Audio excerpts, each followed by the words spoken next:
Hey there, everybody. How's it going? Hello. Welcome to the Cape and Cal Infinite Book Club podcast show. Nice job, or whatever it's called. Um, I Yes. am I am playing the role of host today. I am Kevin, aka KevBotzilla. Joining me today, I've got Eitan Manhoff, the proprietor of this fine establishment, This guy. and Cody, aka Mutant Menace, live and direct. Cody's going ninja style today. He's just going to silently be watching all of Yeah, not talking at all, just watching. you. He's I'm gonna sure guess once what we he get in, views with only his eyes. I'm sure that when we get into the Marvel, he won't be able to resist. So, well, hello everybody. Thanks for joining us today. We know it's been a crazy week. We figured you guys could use some normalcy and some escapism. So we're going to talk about all of the new comics that came out this week. Well, as many as we can get through in an hour. I know we had talked at one point about doing an in-depth book review about Once and Future. Never fear, it's not canceled or anything. We're going to do that next week, so everyone has a little more time to let it soak into their bones. I've been doing some super fun research into Arthurian legend and taking notes even. Dang. Um, it's actually like I thought I was going to have to read dozens of like stories, but I just got Cliff Notes for the Arthurian legend, and I've been going nuts on it. So, surprisingly, it doesn't like branch out into a bunch of different cultural takes on the Arthurian stuff. It's all pretty boilerplate Arthurian legend, but I'm really excited. So, if you guys are going to check out a book club in January, be sure to check us out next week. Um, with that said, let's just jump right into it. Did you guys have did Eitan, Cody, did you guys have anything else you want to add about the shop or about what's going on for the next week or two, or we ready to roll? I think we're good. Nice to be back after. We haven't done one of these shows in about a month, and I've certainly missed it, and glad to be back at it, and glad that the holidays are behind us, so we can just get in the rhythm of like shop life, and I'm sure that'll translate into some sweet ass shows as well. Yeah, expansion life too, right? We're making some major headway next door. I think we're at the point where we just want to break that fucking wall down. We're gonna start punching holes. I Yeah, mean, there's nothing yeah, to stop us. no, Uh, no. but Uh, yeah, that's all going well too. Excellent. So there was a couple big things this week. There was the beginning of Future State. There was also a whole bunch of crazy King in Black tie-ins, as well as a sweet, sweet Eternals issue. For those of you that haven't checked it out, we do have an episode, a couple episodes back, that goes over the Eternals by Neil Gaiman. Highly recommend checking it out. It directly ties into what's going on with Eternals now. Let's start there. You guys want to start with Eternals since it was such a big deal for us when we did the book? Absolutely, yeah. All Hit right. it. Cool. Well, this one starts much like other Eternal stories with Icarus waking up in the machine.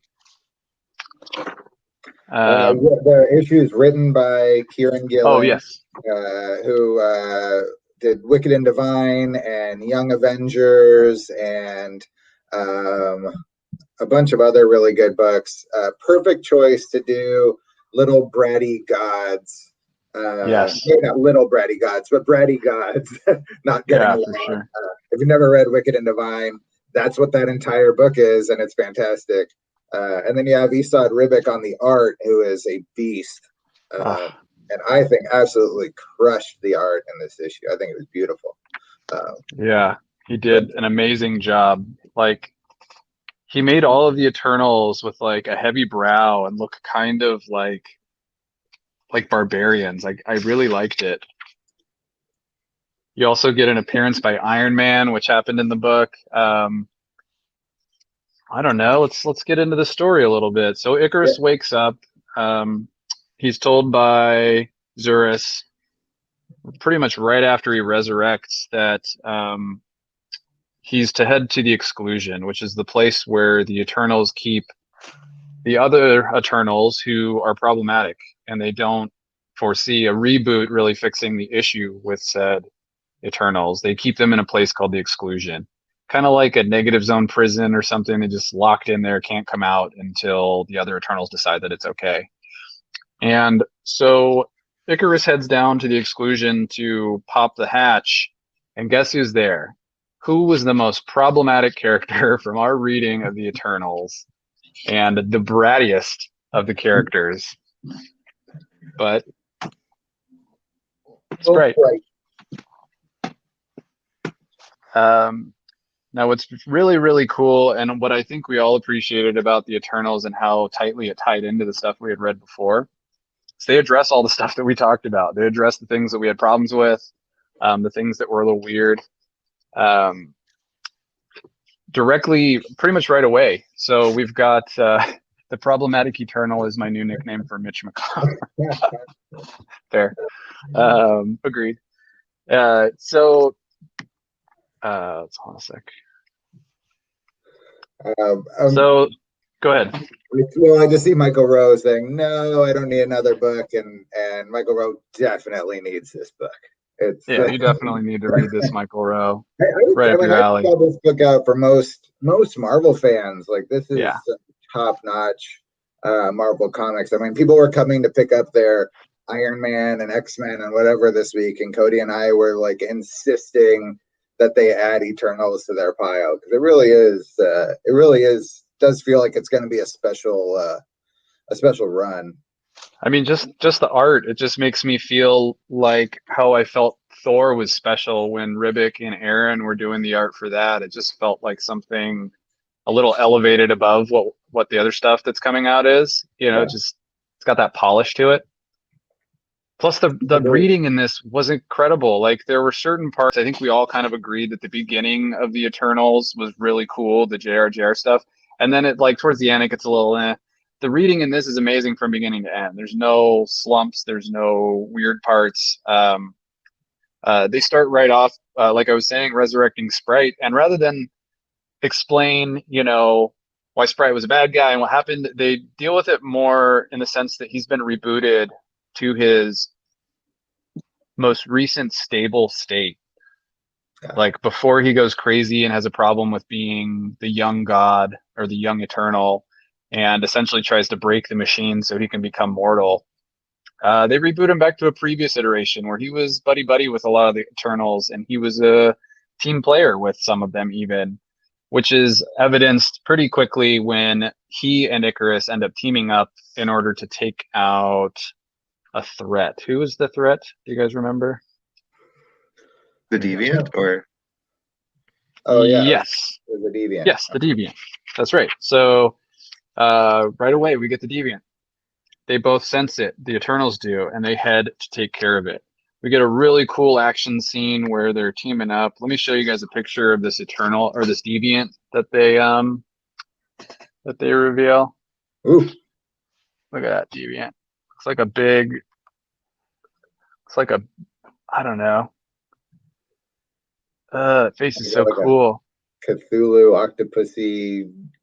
Yeah, face. Puppy dog or something. I don't know. He looks so docile in that picture, but then it changes very quickly when they have to resort to eye blasts and other things to take him down. I would say that Sprite's not a creeper anymore. Sprite's not even a he anymore in this book. Right, Sprite is a she in this one. Yeah, and they just explain that every maybe 25,000 years or so, an Eternal might want to mix up their look, mix up their identity, mix up their fluids. So I like that they get to pick. They get to decide when they want to switch it up, and they come back however they want. That's pretty rad. Yeah, it would certainly make the Eternal part of being an Eternal a little less boring. So I like that they addressed it right away rather than make you wonder why, or read 3 issues to find out why Sprite is now a girl who isn't crazy and want to kill everybody. Right. And so pretty much as soon as they finish their battle, they head back to meet up with the other Eternals, where we find out. Can I do spoilers? I mean, I can tell people what happens. It's brand new now. It's brand new. Okay. Let's just say That's it. it's really good. There's a mystery that begins at the end Yeah. that's pretty exciting. Okay. We got our boy, what's his name? The guy who is like essentially the Russian bad guy, Druig, comes in. Yeah. Like characters that you got interested in the Game and Run, basically are starting to pop up in this first issue, or some of them. We still need to see like Cersei and some others, I think. Or was Yeah. Cersei there?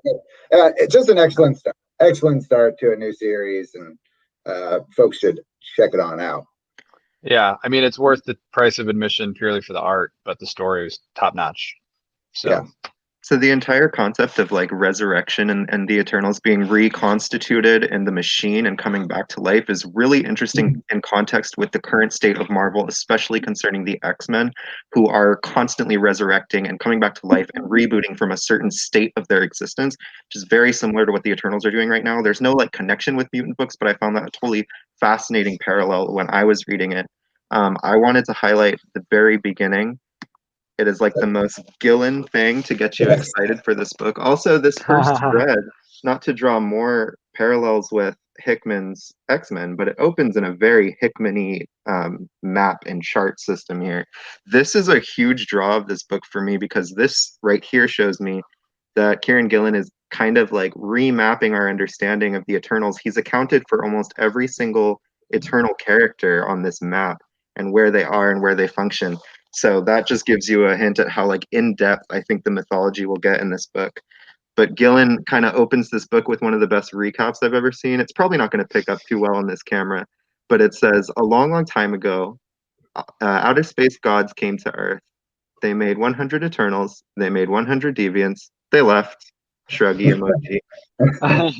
And that's just like the exactly the kind of like simple recap we need for someone like the Eternals because they're not huge characters. A lot of people don't know too much about them. So Gillen's kind of sharp wit and personality is 100% necessary, not only to get people interested, but to keep them interested. And I think this creative team is couldn't be a more perfect fit. I agree. I Hard agree. agree.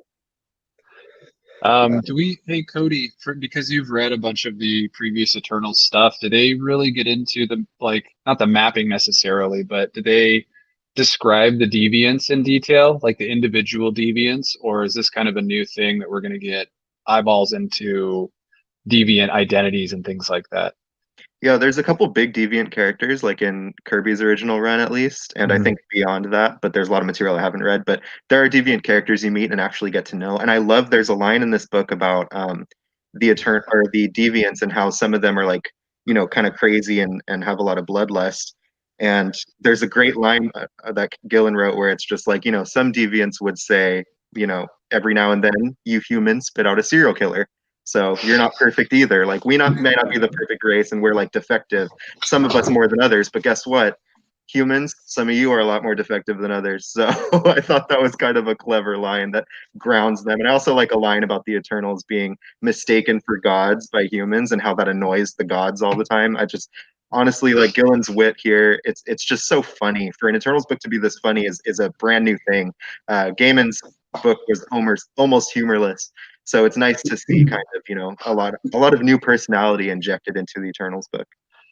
Do you think that the Greek gods are going to make an appearance since they've been kind of teased in the Guardian stuff that's been coming out? I hope not, because and anyone reading Guardians knows that those gods are having a hard time right now. So I think they got a lot Yeah. to work out in the Guardians book before Yeah. I also hope that Gillen just kind of gets to tell this story without having to do like a King in Black tie-in and Oh, then I hope so. Yeah. book. This seems like a story that hopefully is just like if we could just make like 12 issues or they just like do their thing. And I have a feeling. I mean, I don't think Gillen is gonna come and write Marvel superheroes, and I mean, this does seem like a perfect book for him. But I don't think he's coming to like play in the sandbox as much as like Just write a cool story. his little corner of the sandbox and be like, Yeah. stay out. I'll keep my toys here, and you keep your toys there. Well, and Just this like was I do when I go to the sandbox. right, and this was very much, let's be honest, to garner interest for the movie. It was supposed to coincide with the release a little bit closer than it did. So I think he's given a lot of freedom to write his own really cool story, get people hype. But honestly, yeah, the movies won't be able to pull off what's going on in this book just based on the creative team alone. Isad Ribic alongside Gillen, that creative team alone had me excited for this book, and it's already paid off. Everyone should pick up this first issue and just try it. Try it. And I mean, if you have a hard time deciding covers, I mean, there's like 15 of them or something crazy, so you get to take your pick. Can we talk some future state now, please? I've been waiting. Good God, Sitting here. I've been pretending I care about Eternals. No, I'm just kidding. I really like the Eternals. Do you wanna start with Death Metal, or ignore Death Metal and go to Future State?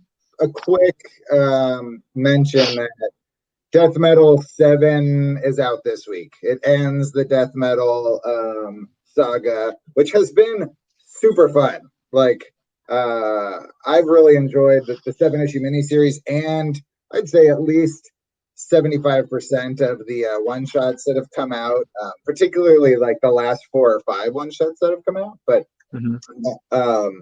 this 7th issue of Death Metal ends, and I'm not going to spoil it, but there's a reason why we end up with Future State as this like possible future of the DC universe, and I think to stress it's a possible future, and we don't even know if it's all happening in the same place at the same time.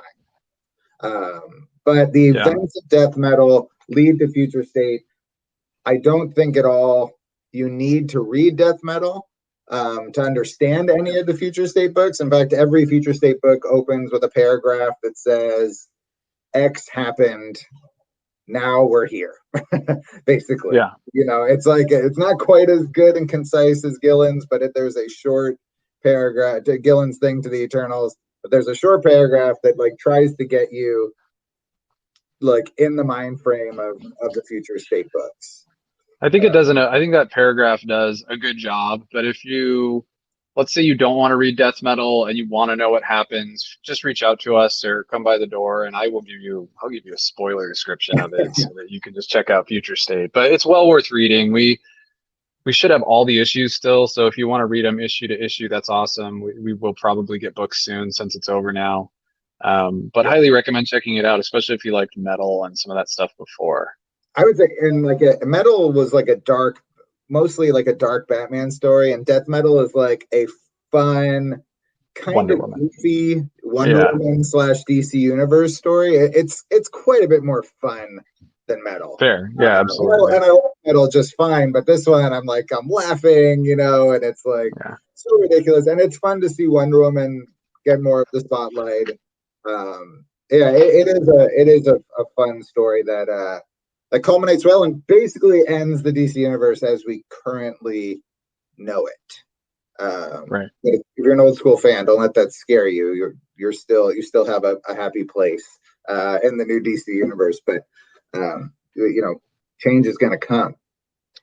And I mean, they try to cater, I think, to all DC fans across the Future State titles.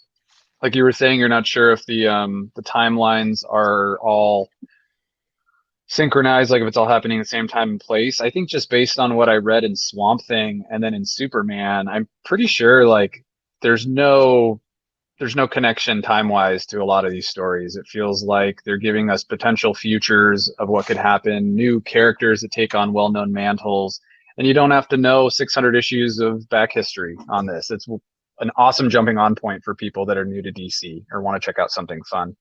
Yeah. I see Ruby and Michael asking if it's good Wonder Woman and if it's Dead Earth level.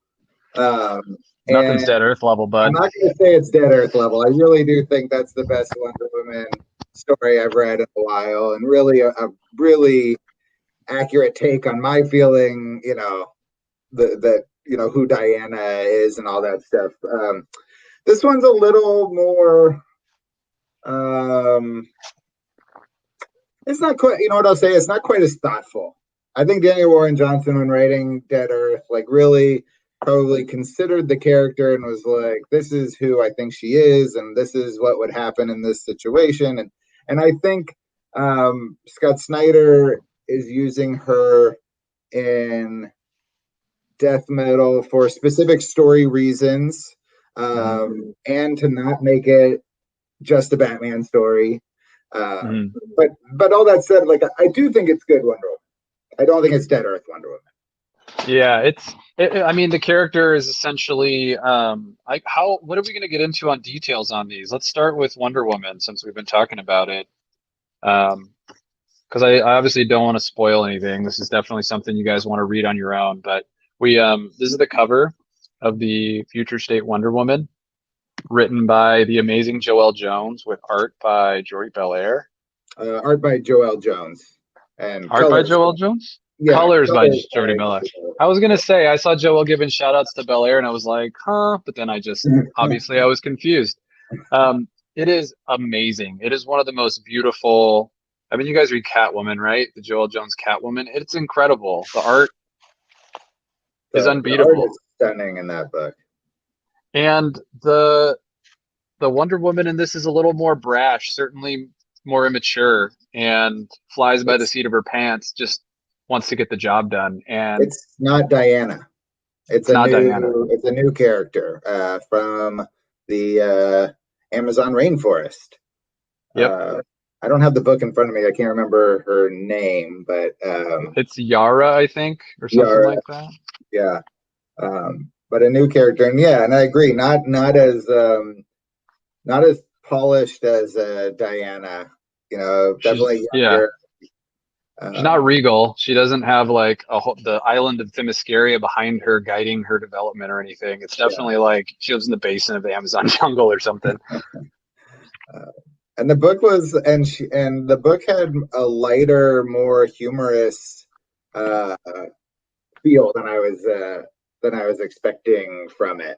It's not a tone that we've had in a lot of Wonder Woman books lately. You know, and I feel like sometimes I don't want to say issue because I love Joelle Jones's art, but sometimes the poses are so static or the people are so like posy, like, you know, like, but it works so well in this. Like the character that's being written is exactly that character. Let me show you. Can I show people a battle scene in here? Yeah. This is check this out. So this is a double page battle where she is fighting a Hydra. But I mean, look at the facial expressions that she lands on this Yara character. It's just incredible. This is the opening page or the opening scene with her, which I think, like, just look at that. Would you just look at it? I can't recommend it enough. I wasn't really sure how I would enjoy this one because, like I've been super pumped on the death metal stuff and the Dead Earth stuff. I think it's a great fit. I'm into it. I'm gonna do all of them for sure. And this character is one that I'm pretty sure will be sticking around post Future State. Yes. Because of reasons that happen in metal that we're not gonna talk about with Diana, but I think this character will be around. I don't know exactly how she'll fit in, but I think she'll be there post Future State. So that's the thing about Future State is that it's all in the future. None of it is in present time. It's not. Cody and I were talking about it, how in some ways it's not super clear if it's the same time for each book. But and then some of these books have creative teams like Swamp Thing, for example, or Wonder Woman. I think Joelle Jones. No, I don't know. Swamp Thing, for example, the creative team that's on the Future State book launched a new Swamp Thing afterwards. So I think that from all the promotions and stuff, and because it seems to fit, this new Wonder Woman is here to stay. This is her first appearance. They're doing, that's a good point, Raul. They're doing a Yara TV show. They've already announced. I think they're calling it Wonder Girl, which is interesting. But Yeah, I think yeah, it's fun. I highly recommend it. We should, I think, still have plenty of copies. Plenty. It's a good read. Yeah. Sick. All right.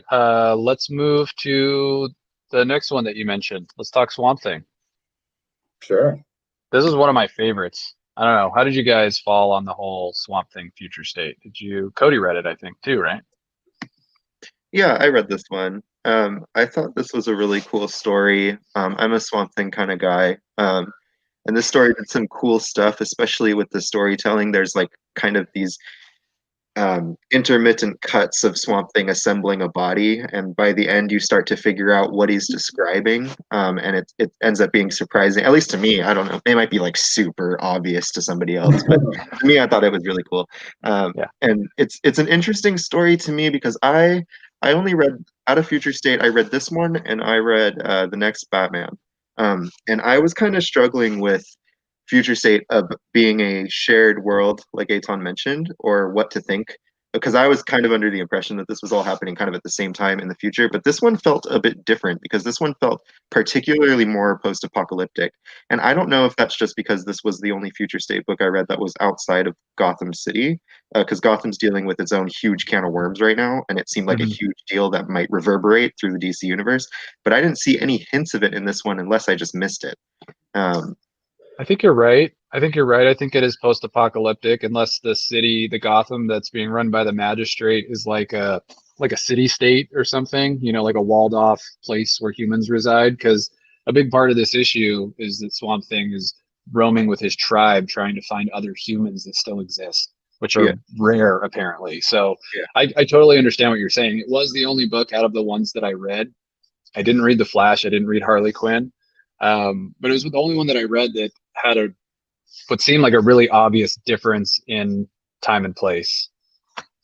So Yeah. I don't think you were off on that. I think that future state, I think we're going to realize pretty quickly as we get into these that we just got to stop trying to figure out where they fit in and how they work and enjoy the ride. And they will either tell us how it'll combine or they will let it disappear and the new series will come. I know it's hard to turn our brains off in that way, especially us working at a comic shop, but that's the sense I'm getting from the stuff I read. Like each individually was awesome to read. If I tried to mash them together, figure it out, it gets a little weird and confusing. Yeah, it's like that's like one of my favorite things about superhero comics. So I realize I'm just a snob about it. Like that's why I like Bendis and Al Ewing and Jonathan Hickman because like I'm a continuity snob. But Sure. if you can put that aside, like and just enjoy good stories, then obviously it's awesome stuff. And Swamp Thing was like really I guess it wasn't super dark, but it was pretty dang dark, which is good. That's what a Swamp Thing book should be, in my opinion. So it's kind of a refreshing thing to see. I mean, the Gotham City stuff too in next Batman, which I don't know if we're gonna talk about, but maybe I'll just save that for later. But yeah, Swamp Thing was cool because yeah, it's like a different take. It offers something new for his mythology, which was cool. I did like that even though it feels like a totally new story, there's a lot of references to the green, which is like a huge part of Swamp Thing since the New 52. Maybe even before that, right? Was the green a thing way, way back in the day? Yeah. Yeah, like Alan Moore's like Parliament of Trees and stuff. Yeah. Got it. Got it. Yeah, and the art on this was really cool too. The art is by Mike Perkins. Mike Perkins. Right. And it's written by Ram V, right? Ram V. Yep. Yeah. Who's done These Savage Shores, Paradiso, Gravity's Wall, a couple other indie books. And he's doing a Justice League Dark, right? With Tinian or alongside Tinian or something? I think he took over. Oh, okay. Gotcha. Yeah. Well, and Justice League Dark is going to become a backup feature to Bendis's Justice League when that starts. Post Future State. All right, I'll show you guys a cool page. What I thought was a cool page. Swamp Thing's tribe is roaming around a decrepit city, and the skyscraper starts to fall. And look at that Swamp Thing. Like Father Green. Big. Yeah, it's green. We're saved. Green Father has saved us. It's cool. It's cool. The vibe is great in this book. I definitely recommend checking it out. Yeah. There's also that swampy guy in the Swampy People clan. His name is Yeah. like Indigo, and he's like the little shit. He's like the little trickster that keeps like nagging everyone and Yeah. insinuating that Swamp Thing is like not telling full truths to people, and he's like a, Right. a literal thorn in Swamp Thing's side. See what I fucking did there? But like but it's funny because like that he knows something that a lot of people like, might not be catching on, and I think what he's saying is like some harsh truths, and he's definitely foreshadowing that like Swampy's got some ulterior motives in his hunt for, not his hunt, that sounds dramatic, in his search for human life. So Yeah. it's cool, you get little glimpses. Plus, this is Alec Holland, right? This isn't a different Swamp Thing. This is the same character, I believe, if I remember Who correctly. knows? Who is the guy? Who is this guy? What's his name? Did he give a name for the Father character? Green. That's it. I think so. I think he wasn't there mention of. There's discussion of Alec, but Well, maybe I yeah, just it's like a lot of superimposed it. Swamp Thing stories. Is like once there was a man named Alec Holland, Ah, and okay, now there is Swamp Thing, who is got also it. maybe a little bit Alec Holland. As you guys can tell, we're still figuring out Future State ourselves. So, It's all brand new. Their first issues. It's fun though. yeah, Should we talk? I think Future State, the next Batman, was kind of the yeah. Let's do that big one. one of the week. It's written by John Ridley, Yep. who's also the writer of The Other History of the DC Universe, which is one of my favorite DC books that I've read recently. The first issue of that one is out. It's one of those big black label things, and it's basically a condensed history of the DC universe through the eyes of Black Panther. I mean, not Black Panther, Black Lightning. That'd be wild. What if it was Black Panther? Like, look at this fucking place. Crazy. Sorry. Through the eyes of Black Lightning. And I just think it was so good, so well done, and so interesting, And the so art. and the art was fantastic. And so now he's doing the next Batman, which, if you haven't read this issue and you have not seen spoilers on the internet, this issue actually doesn't tell you who the next Batman is. It's a little bit, it's hard because we've been talking about it. We've known because we're, we pay attention to, or at least I pay attention to a lot of the DC news and tidbits and stuff that come out. But if you just read this issue, all you know is there's a new Batman. We don't know who it is. There's a couple possible people who it could be. He's in a Gotham City that's controlled by this organization called the Magistrate that is oppressing the people and is very anti-mask. Very anti-superhero mask. Very Wait, so Watchmen like style. the main villains of the next Batman are anti-maskers. You get that, everybody? Bad people don't wear masks. Bad ones. There are some very modern themes in some of these future state books, which I appreciated quite a bit. But yes, the bad guys are anti-maskers. But it's I don't know. I got a kick out of it. It's probably 20 pages. Like I said, it's not. You don't know who the guy is. You get there's like a former cop who's kind of back on the scene, and maybe an option. There's one of the members of the Fox family, Lucius Fox's family, who's back in town for the first time. So maybe he could be an option. So so that's interesting because when I mean in like within the first couple pages I thought I knew who it was because of a single panel where he's walking down the stairs like good morning, and she's like it's not morning, and he's like another late night, and I took that as like okay, that's the one. So that's another pot. So there's two Fox brothers who I think could both be possible. I keep wanting to say suspects, but they're like people who could be the next Batman. But there's two Fox brothers. There's Tim Fox and there's Luke Fox. Luke Fox is Batwing. He's in the Bat family. He flies around in bat armor. Tim Fox has been kind of missing, kind of the black sheep of the family who's been gone for a while, who hasn't had a big role in Batman comics. So Did you he think it's say kind he of wanted like, to be called Jace? Wasn't that He something wants that to be was called mentioned? Jace. Yeah, yeah. Okay. so you think it was kind of a red herring that one brother was like up all night? I do. That's I do. interesting. Heard it here first. I do indeed. Luke, Tim, and Tam. Tim, Tam, and Luke. Tim, Tam, and Luke. I'm And gonna and call it and name them Tim and Tam. this was also a really hefty Future State book. This was a $7.99 issue, but because it doesn't contain just the story that Eitan's talking about, it also contains a story about Katana, written by. Do you remember who that was written by? I don't, but I loved that Katana It was story. so good. And I loved the art in that Katana story. I went and seeked out the artists and started following them on all the social medias. Dang, it was so good. And then there's a third follow-up story involving the Arkham Knights, which was written by Paul Jenkins, which was really good too.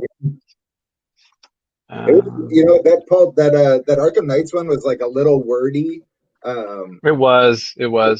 But I found myself, I was like, wow, this is kind of taking me a while to get through. But I'm like, I'm really liking this very cheesy. I don't know, cheesy. I don't know. It was pretty cheesy. You can say It it. was cheesy. It was like not in a bad way, but it was pretty cheesy. Yeah, there's a way of talking. I mean, they're the Arkham Knights. I mean, the Arkham Knights. These former villains or current villains or whatever to help take up the cause. Go help Gotham City. And then when I saw on the last pages Paul Jenkins, I was like, oh shit, Paul Jenkins. I haven't read a Paul Jenkins comic in a long time, and he's a good comic writer. So that was cool. I liked it a lot. Let me show you guys some cool art from this, and I know one of these pages had to have been one of Cody's favorite pages. But here's just an example of the coloring and art for the first lead-in story, the Batman. Like, look at those backgrounds. There's like just neon splashes with gradients going from pink to purple to blue with yellow lighting everything.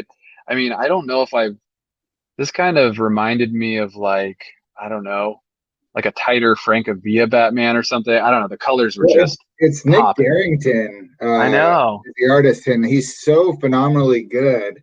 Yeah. And if you will read this and enjoy him drawing Batman, go read that Batman universe story that he did with Bendis. That's where I've seen his art before. I was trying to figure out where I saw what the last was. Gerard Way's Doom Patrol 2 has some Darrington. But I'll also say the colors, we need to give credit to Tamara Bonville, and she's one of my favorite colorists working in comics. And it has a very signature glow, and it's very, very signature for Tamara. She's always working with a lot of like twilight, like different shades of twilight, and just gets a really like you said, almost a neon sense. But she's great. She's one of my favorite people working. Yeah. Kevin, can you find that page of Katana running through the hold on okay. There it is. All right, this had to have been my favorite page in the book. Watching Katana, we encountered a spread like this in Homesick Pilots where Cody went through the whole thing and we were just geeking out about it. But she essentially smashes into this building in search of someone, I forget who, and she just like works her way through the entire gang. And there's even a point where she pops through the floor and the guys go down the stairs to catch her, but it doesn't stop her. She just keeps going. This is Katana. She's got my back. I'd advise against getting on her bad side, though. Her sword traps the souls of its victims. Suicide Squad. If anybody's seen it, my favorite line. It's friggin' baller. The action sequences in this were top notch. Her encounter with a surprise appearance by a character I won't spoil was just gorgeously rendered and drawn. She has a jetpack, She does. What's which the is artist? crazy. What's the artist's name on that story? I Uh, shout out it, because I it doesn't say on the within the story there. So let's do process of elimination. maybe on the last Got Jack. page. Uh, It's not. It just says like continued. okay. It should be on. I think it's on the first page of that story, I I have or like recognize. actually, it's like a couple pages in. Yeah. Yeah. a couple pages in. Who is it? Oh, I see. Sumit Kumar. Okay. Yeah. Yeah. I think located in India. I don't know. I was just really taken with it. I really, I'll read. uh, Yeah. really enjoyed that art. It just like a bunch. I mean, a bunch of these future state books, like the art was good and like a little different from stuff you've seen in a lot of mainline DC stuff Mhm. for the last few years. Yeah. This one was fun. There was a reappearance of a couple favorites from Suicide Squad and some other stuff. So, um, we haven't determined their identities aren't any different in this one, right? It's the same katana and the same, as far as we know. I think, as far as we know, yeah. I mean that she's talking to presumably her husband in the sword. Like that would be wild if there Right. was another person who also had a sword husband uh, who took up the mantle. I mean, Yeah. it happens all the time. So it Right. certainly could be somebody else with a sword husband. So Yeah. it's also worth noting that this Katana story, it was one of my favorite ones as well, and it had some of the best art. This one in Darrington and Bonneville, and like those three shined the brightest for me on these future state books that I read. But it's important to note that this Katana story is actually an outsider's story, which is really cool because the way Right. the outsiders seem to function in this book is that they're kind of giving people like almost sanctuary in the outskirts of Gotham, or maybe not the outskirts, like literally, it was like across this bridge. They had to get away from the magistrate's like jurisdiction, and they're called the Outsiders, which is a very appropriate name for that kind of organization. But that was cool, and I like that. I agree. I thought it was a top notch, one of my favorite ones from the future state offering. Um, Do you guys have other non-future state books you want to talk about? Because I could certainly offer up a couple quick hits on the. I mean, I know Kevin, you read Superman, but did I either liked it. read Harley or Flash? I didn't read Harley or Flash. No. You could, do you want to give us a little blurb about those so people know what they're getting into? Sure. Yeah. Harley was cool. I'm an old school Harley Quinn character fan from when like the animated series and the first series that she had in the DC universe, her first like solo one that was Carl Kessel and Terry Dodson and whatever. But I have not read a Harley Quinn book in a long time, probably 10 years since the last time I read any kind of consistent Harley Quinn stuff. Uh, but I'm kind of into this new one here. She's, well, first of all, the artist for this book is the same artist as We Only Find Them When They're Dead, which is really cool. It looks good. Wow. I'm blanking on that artist's name. DeMaio. DeMeo. DeMayo. Yeah, Simone DeMeo. Got it. And basically, what's happened here is Harley has been arrested. She's been taken into custody, and Professor Crane, the Scarecrow, is making her use her psychology or psychiatry talents to help them catch other supervillains who are out on the loose. And so she's basically like breaking down Professor Pig and being like, this is where he's going to go. This is what he's going to do because of these conditions that he has and these like neuroses or whatever. This is what he's going to do. So it was just cool. I mean, it was a different take. It's not just her bouncing around in short shorts and like, cracking jokes. It was like showing off some of her intelligence. There was some humor in it, but it wasn't a humor story. Yeah. So it was actually pretty cool. They've never used that facet of her skill set as like a tool before, right? I feel like the only time they ever get into her being a psychologist or a psychiatrist is like when they're explaining backstory and how she meets the villains in Arkham and all of that. That's a really cool take. That coupled with yeah, the art makes me super bummed I missed out on it. yeah, I think you would like it. Yeah, you should read it. Yeah, sometimes they'll like mention it in a Suicide Squad story or something. And be like, I know you're crazy because I'm a psychiatrist. It's like, oh shit. Okay, but this was like actually pretty thought out and pretty like it was more than just saying this is who she was. It was like showing this is who she was. So she's like essentially like a profiler to track down bad people. Yeah, yeah. That's cool as hell. It's like she's doing it to gain her freedom or to like she does want to get out of like the orange jumpsuit she's in. That's one of her goals. She does want her clothes back. I don't know what clothes they're going to put her in. I'm not going to baby steps. Maybe that outfit. Maybe she wants to get back to that. I've seen designs of a new costume that she's going to have. It's not a bikini, so that's good. And the writer of that one is Stephanie Phillips, and the artist is DeMeo. So that was a cool one. The Flash is, and the Harley Quinn team is doing Harley Quinn post Future State. So okay, good to know. Yeah, the Flash one is kind of interesting. It's Team Flash, basically Barry, Jay Garrick, Max.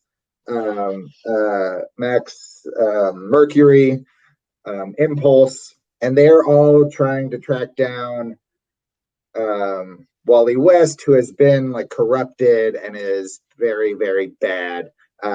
They've all lost their connection to the Speed Force, so they're not running after him. They are walking briskly. But what they do have is I'm running. They're not running at super speed. I'm just imagining Flash's cakes moving as he speed walks. Got a thumbs up from Cody. But what they do have, which is kind of fun, is they have all of the weaponry and gadgets and inventions of the rogues, the Flash rogues. So they have the cold gun and the heat gun and the weather wizard's wand and all this stuff. And Barry, of course, wants to save Wally, and poor Wally can't just be a good guy. DC will never just let him be a good guy again. We fucking hate Wally, man. Down with Wally. I think this may be Road to Wally's return. Redemption. Yeah. But it had Dale Eaglesham art, which is kind of fun. It's definitely got an old school DC vibe. Like he did Justice Society with Jeff Johns. The writer is, I think, Arcudi. This one I don't think is the same team who will be doing Flash after. So I think this is just a little mini Flash story, which I'm hoping is going to offer my guy Wally a little redemption by the end. Or not, or they just won't, and yeah. Hey. I like the art. I mean, I see what you're saying. It does have kind of an older feel to it. The shading and stuff is a little heavier, a little more contrasty. Very big muscles and yeah. It's very beefy. Yeah, very classic superhero comic look. But I mean, it was fun. It was fun. If you're a Flash fan, you're in for a penny, you're in for a pound. Is that the saying? I feel like it's something different, but I mean, it's just keep reading Flash. It's good stuff. And then the last one is what you and I read is Superman in Metropolis, which is Jonathan Kent. It was pretty cool story. It I didn't know how to feel, whether I was like, good job, Jonathan Kent, or like, what the fuck did you just do, bro? My takeaway from it was like, what if Superman wasn't good at his job? That's what this issue is. What if Superman, instead of doing the right thing every time, did the wrong thing? Not like evil, he just did the wrong thing. He just kind of fucked up. To borrow a phrase from the book, paraphrase from the book, this Superman is too human. Like they keep hammering on the fact that he is the most human of the part Kryptonians, and it's kind of why he keeps fucking up, which I thought was just great. Like they keep throwing it in his face, and he's gonna have to prove them wrong. He did not get off to a good start by putting Metropolis into the bottle. It just Kevin, I'm it sorry to was interrupt you. It appears we have a urgent news urgent news break. I'd like to adjust that to say dummy thick the Flash walking briskly. But that Superman that Superman was fun. Again, we don't want to tell you what he did, but basically Jonathan Kent is Superman. Clark is not there. He makes what he thinks is the right decision to help save Metropolis. It seems like it's like I mean, you got to get where he's coming from. It's not a decision. It's like it's a decision that a past Superman has made before. It just like it doesn't go the same way. not on day one. Not on day one, buddy. Not on day one, right? Yeah, come on, bro. Walk before you run. Walk briskly before you run. Walk briskly before you run. Go learn something from Team Flash over there. Yeah, yeah. But I like it. I'll be back for the rest. I'm gonna keep reading it. I enjoyed it a lot. What's the creative team on that one? Oh, it's a big one. There was also a couple stories in there. Backup with there's a Mr. Miracle backup and there's a Guardian backup. Dude, the Mr. Miracle one was awesome. The Guardian one I liked, but it was not the shining star of the issue. But yeah, the Mr. Miracle one was rad. Just because we love Mr. Miracle here, you know. And it's the same thing. He just doesn't seem like he's got the same skills as the previous one, and he's trying to figure it out. Yeah. But that also, that I'm not sure who that creative team is, but it's not the creative team that will be taking over Superman Post Future State. It's Sean Lewis who does a lot of Image stuff, right? And John Timms as the artist, right? And it's possible that they're doing a Superman thing or a Jonathan Kent thing, Post Future State, but Philip Kennedy Johnson is doing the Clark Superman stuff. Yeah, I can't wait for that stuff, man. I've been just loving The Last God. Yeah. The Mr. Miracle one was written by Brandon Easton with Valentine Delandro on art. And the Guardian one. Also, that Mr. Miracle, in case anybody cares, is not scot-free. It's Shiloh Norman. Right. Who's like protege of Scot-free. We did it. We got all the way through Future State. 6 more minutes to spare. So, is there anything else from this week you guys wanted to quick hit? Yeah, I mean, I don't know. Cody, do you have anything? Hellions continues to shine. This issue was at once hilarious and heartbreaking to me. Zeb Wells is doing such amazing work on this book. It's one of the most entertaining books. I look forward to it so much every issue. And this issue is hot off of the last one, in which the Right is back. Longtime X-Men villains, the Right, led by Cameron Hodge himself, everyone's least favorite dirtbag, is back to spread more racism and harmful rhetoric in the form of a rain of bullets. And this time he's crossed the line because he's done it with the Hellions, which are the single most dangerous group of mutants that Krakoa has to offer. And this issue is no different. We start seeing some of their motivations too. We start seeing that they're keeping secrets from each other. The plot thickens. There's a really sad ending to this issue that I won't spoil, but my heart broke because they really led you to believe something, and then Zeb Wells just kind of sticks his middle finger up at you. I enjoyed every single moment of it. This is my favorite X book right now, and each issue reminds me why. So if you're not reading Hellions, you're a fool, but I'll forgive you if you come buy them. Yeah. I really like when you get pumped up, Cody, when you start like talking fast. I rewatched that clip that you posted talking about Thanos being a Titan, and I watched it like 5 times. It gets me so pumped up. Yeah, man, it's crazy. It's cool shit. I got a couple. I think maybe my favorite Marvel book this week was probably MODOK. Oh, hell yeah. Holy shit. Like, we already know what issue 1 had. It was hilarious. Bunch of random crazy shit goes on with MODOK. In this one, he teams up with Tony Stark, who's trying to fix his brain, and they head to the Criminal Technology Show Expo to purchase some items that he needs to get fixed.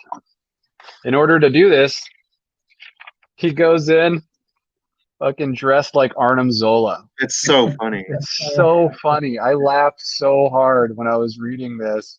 And Tony's just a fucking lech. You know how Tony is. Gets around booze and women and whatever else and just can't help himself. So as you can imagine, this doesn't really go to plan.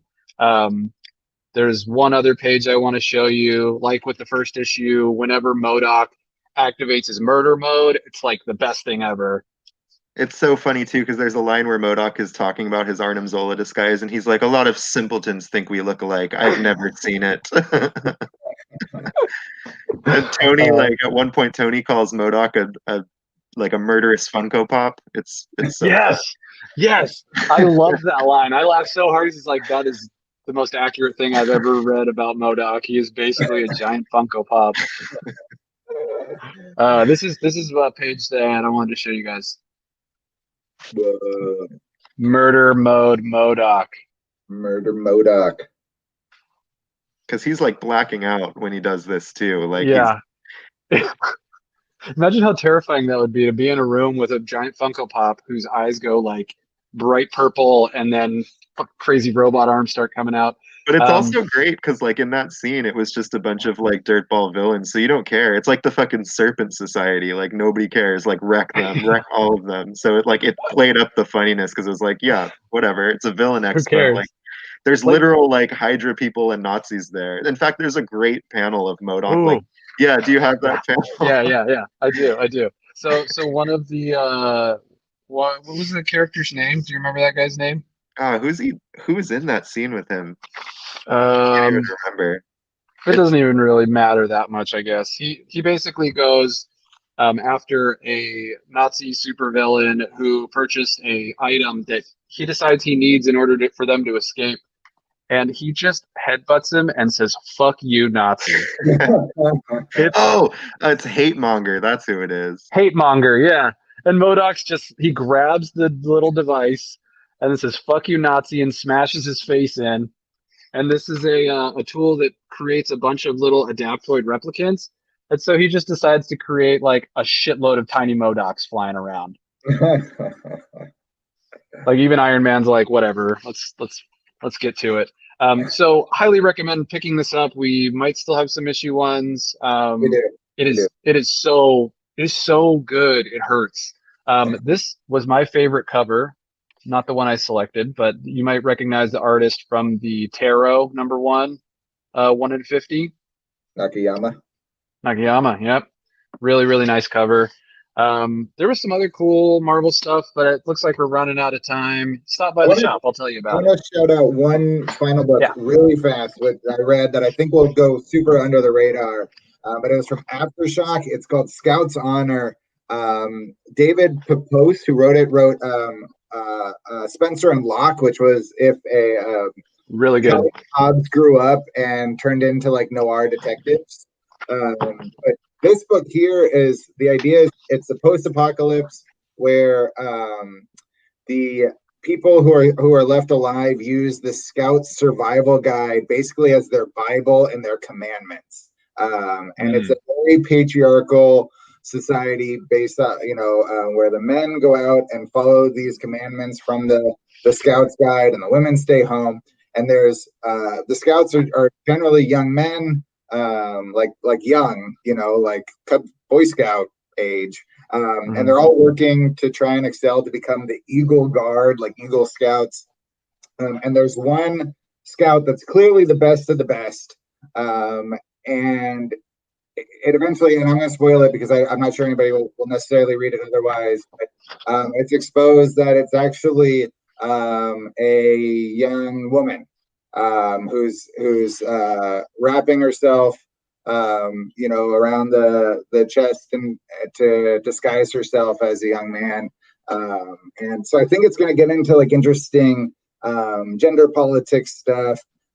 Just the idea. There's also a murder mystery. It turns out the guy who wrote the Boy Scouts Guide is murdered, probably by Boy Scouts. Um, I would have completely overlooked this book. I just grabbed it kind of on a whim on my way out the door on Tuesday, and I'm really glad I checked it out. I thought it was super interesting. It kind of sounds like a post-apocalyptic Black Badge or something. Yeah, yeah, Yeah, very cool. I'll check that out too, along with Harley Quinn. yes. All right. Well, Well, cool. any last words? Yeah, just before we leave, I wanted to take this opportunity of having Mike Rowe and Ruby in the chat and give you a sincere thank you for the cookies you delivered to the store recently. They have literally been sustaining me. They taste like little pieces of brownie heaven. I don't know how you did it, but it was pure magic. You're both angels and saints in your own right, and thank you so much because those have helped me through some dark times. Who's Thank been you so much. snacking today? Yeah, it's good. I've like pounded those cookies. I have pounded them. I took some home to my kids. They barely slept that night. Thanks a lot. Thanks for that too. I don't need nights. That's fine. I'll just go back and forth to my kids' rooms all night long. No, they That like. sounds like your own dumb fault, Aton. Well, I did go home at like 7:30, and their bedtime's 8 o'clock. So Yeah. maybe so. But thank you. You guys are the best. Actually, the best. Thank you, everybody who's here and watching. It's fun. Yeah. And so again, don't forget, tune in next week. We're gonna do the Once and Future read. We're gonna go through it. Be sure you grab a copy from the store and read it beforehand. It's gonna be way funner to read it while we're talking about it. I've been doing a little homework, so don't make my homework for nothing.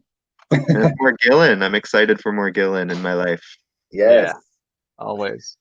All right, with that, I guess that's the end of it. Thanks everybody for joining us tonight. We'll see you soon. Bye. Oh, Cody face. I saw it.